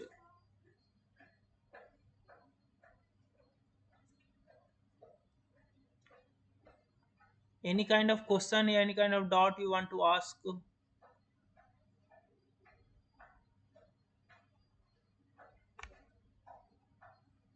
Do you guys want to see my lab, IIT Kanpur lab? Yes. Okay. How to?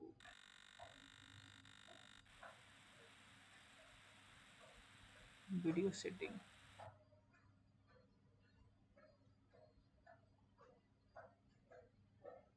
Just 1 minute. I have to remove this blur thing.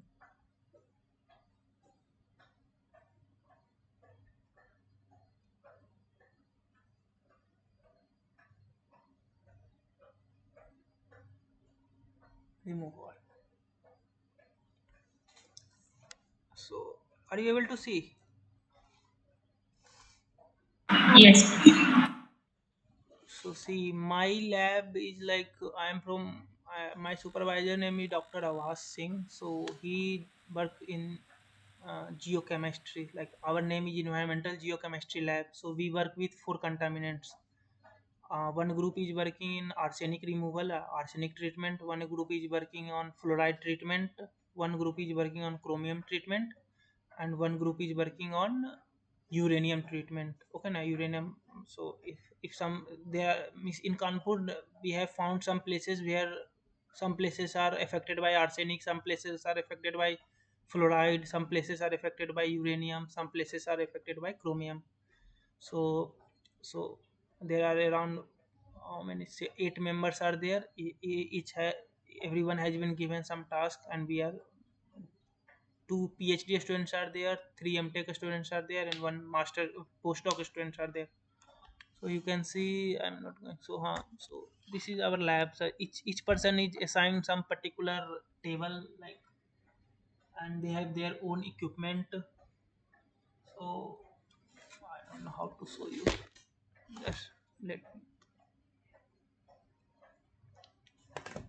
I'll just show you basic things. Like these are some of the equipments. Like this is ultra pure water.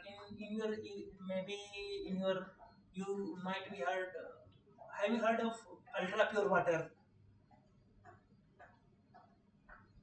Ultra pure. See, there is one thing we drink. We drink one part water which has contains some minerals and that is essential for our body. Then there is some distilled water we use in our lab, and then there is ultra pure water that doesn't contain anything apart from H plus and OH minus. That has pH of 7. So this is that equipment. This is known as ultra pure. You can see this blue one. Are you able to see now? This Yes. What is the name of that? ultra pure water millicube. Millicube. We say generally say millicube. Okay now. Just 1 minute. I'm stop.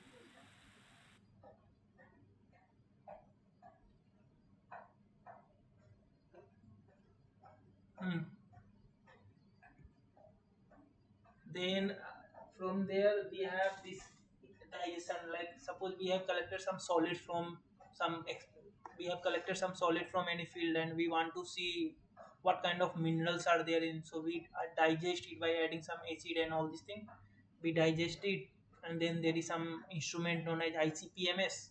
We add that we analyze that digested sample in that ICPMS, and we came out we can know which we can also know the concentration in how much which elements are present. Maybe every element that you can see can be when we have What is centrifuge. the full form? What is the full form? ICPM. Inductive couple plasma spectrometer.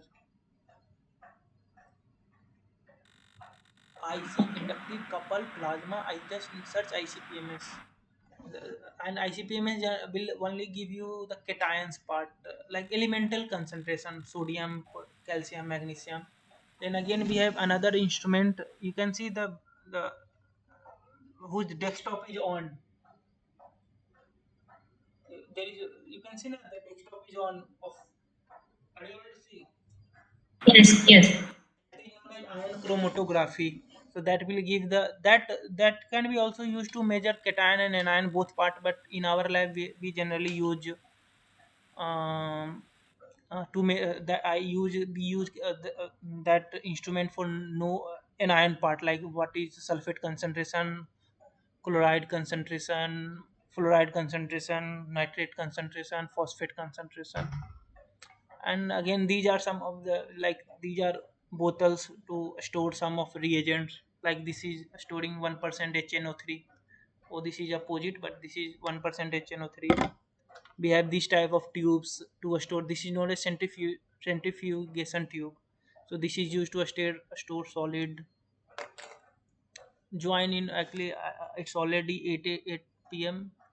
If you are more interested, join my next session. I will show more. Okay. part time This again is Tuesday, next 7 to 9. next Tuesday. This Tuesday, not upcoming Tuesday, because I have Yes, reschedule. Okay, now yes, yes. If I will you can next show the close view of these next equipments.